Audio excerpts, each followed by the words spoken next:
La commission Vérité, Justice et Réconciliation du Togo prête à rendre son rapport d'activité.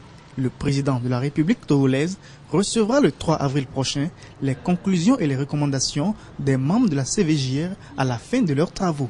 Depuis février 2009, la commission a travaillé sur les violences qui ont émaillé la vie politique du Togo de 1958 à 2005. Événement qui reste très présent dans les esprits des Togolais. Nous avons reçu un peu plus de 20 000 dépositions. Sur la base des dépositions que nous avons recueillies, nous avons extrait un certain nombre de dossiers. Presque 8 000 dossiers ont été extraits pour études, analyses, afin de pouvoir passer à la phase des audiences.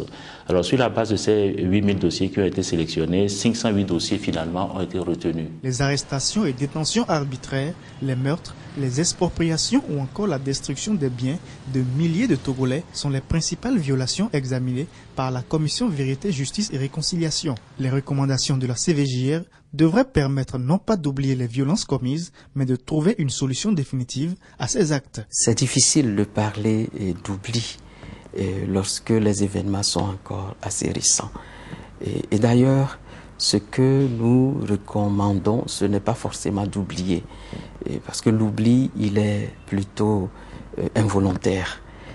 L'effort à faire, c'est, malgré ce que l'on ressent, de prendre le contre-pied, de ne pas vouloir se venger, d'accorder le pardon. Les clivages politiques et ethniques font partie de l'histoire politique du Togo. À l'heure où ce pays prépare de nouvelles élections législatives et locales, des dispositions ont une nouvelle fois été prises pour une véritable expression des libertés individuelles.